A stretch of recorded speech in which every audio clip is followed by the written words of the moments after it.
नमस्कार मित्रांनो, चला तर मग आज आपण अश्विनी आणि अभिजित यांचा विवाह सोहळा संपल्यानंतर पुढील नियोजित कार्यक्रमासाठी सांगोल्याहून पंढरपूरकडे रवाना होत आहे. तर अशा रीतीने आपण हरिकृपा रेसिडेन्सी पंढरपूर येथे आपण आता आपल्या चुलतेच्या घरी पोचत आहोत, जिथे आपण आज सर्वांच्या आग्रहास्तव व सर्व पाहुणे मंडळी एकत्र जमल्या कारणाने त्यांनी आज एक छोटासा वाढदिवसाचा कार्यक्रम येथे ठेवलेला आहे. एवढा मोठा लग्न सोहळा दिवसभर उरकून परत घरी येऊन एखादा वाढदिवस करण्याची जी आमच्या सवान फॅमिली आणि आमच्या बहिणी किंवा आमचे दाजी ह्या सर्वांची जी एनर्जी बघायला मिळते ती अतिशय जबरदस्त आहे. त्याचा कुणी नाद करू नये. कार्यक्रम तर असे सारखे होतच असतात. बघताय आपण आमचा महिला वर्ग जणू कायम 24 तास कामातच कसा गर्क आहे असा आविर्भाव दाखवताना आमच्या महिला. इतकी एनर्जी येतेच कुठून ही एकदा आपल्याला शोधणं गरजेचं आहे. आमच्या कुटुंबाचं एक वैशिष्ट्य आहे की घरात कोणताही कार्यक्रम असू द्या तर सर्व आमच्या 6 चुलत्यांची पूर्ण फॅमिली एकत्र येऊन तो कार्यक्रम मोठ्या मनाने पार पाडतात.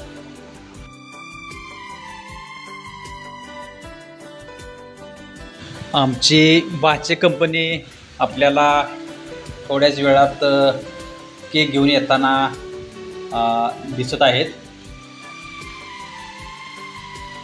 आज आपण सर्वजण ज्यांचा वाढदिवस साजरा करणार आहे अशा 3 सत्कार मूर्ती भाऊ, बापू आणि आपला प्रतीक, यावेळी मी फक्त या 2च वळी म्हणू शकतो. तुम जियो हजारों साल, साल के दिन हो 50,000. अशा रीतीने या तिघांचा पण वाढदिवसाचा केक कापून झालेला आहे आणि प्रत्येकजण त्यांना वाढदिवसाच्या शुभेच्छा देताना इथे दिसत आहे. या वाढदिवसानिमित्त मी माझ्या स्वतःच्या शब्दात 4 ओळी आपणाला ऐकू इच्छितो. काही माणसांचे जीवन म्हणजे कर्तृत्वाचे गाणे असते. काही माणसांचे जीवन म्हणजे कर्तृत्वाचे गाणे असते.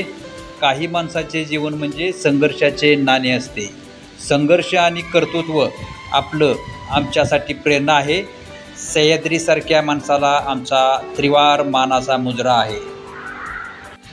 भाऊ म्हणजे वयाच्या 75 असताना आजार कोणताही असो त्याला निर्भीडपणे कशी मात करायची हे आपण भाऊंकडनं शिकावं. बापू म्हणजे एक असं व्यक्तिमत्व की जे वयाच्या 67व्या वर्षी पण योगा प्राणायाम याद्वारे एक एनर्जेटिक प्रयोगशाळाच आपण म्हणली तर वावगं ठरणार नाही. आणि प्रतीक म्हटलं तर आपल्या उज्ज्वल भविष्यासाठी एक यशस्वी पाऊल टाकताना धडपडताना दिसणारे एक छोटं व्यक्तिमत्व. वाढदिवसानिमित्त सर्व आलेले पाहुणे मंडळी यांच्याकडून सर्वांचा सत्कार करताना आपण बघत आहोत. हे एक आपल्याला वेगळाच आनंद देऊन जातं.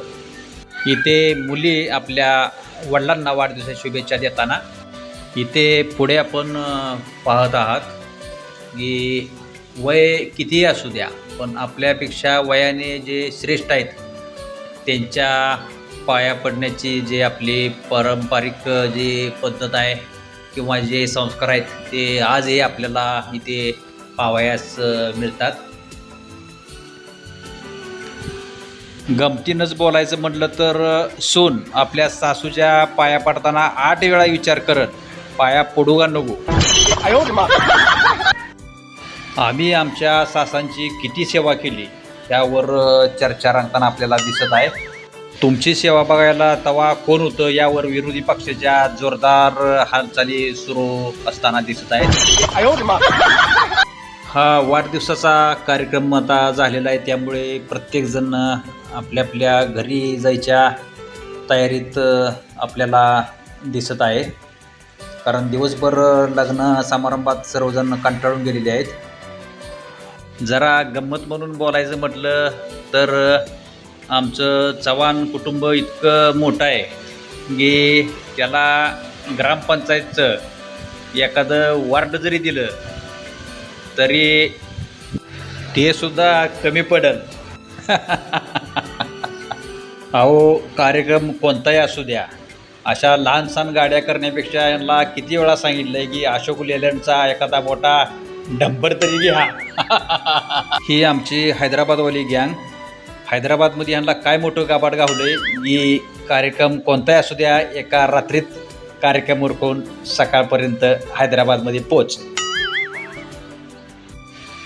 इथे सर्वजण 4 दिवस झालं घरातील लग्न कार्यासाठी पाहुणी मंडळी, घरातील कुटुंबातील सर्व व्यक्ती असे मुक्कामी असल्या कारणाने आता ते घर मोकळं होतं आहे. त्यामुळे घर मालकालासुद्धा थोडं आतून दुःख होताना जाणवत आहे.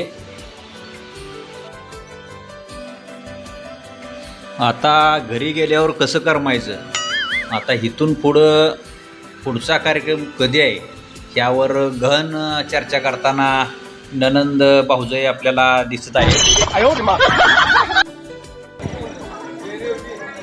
अशा पद्धतीनं आज सकाळचा लग्नाचा कार्यक्रम उरकून त्यानंतर तिघांचे वाढदिवस करून नवीन एका दमाने नवीन एक ऊर्जा घेऊन प्रत्येकजण आता आपल्या आपल्या घरी निघालेला आहे. त्यामुळे हे कौटुंबिक प्रेम कसं असतं यातून हे आपल्याला दिसून येतं.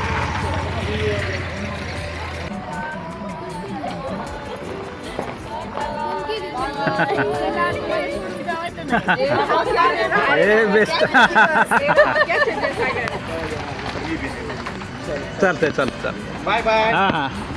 तर अशा पद्धतीने आम्ही सर्वजण आजचा लग्न सोहळा व वाढदिवसाचा कार्यक्रम उरकून मोठ्या आनंदाने आमच्या बाभळगावला रवाना होत आहे.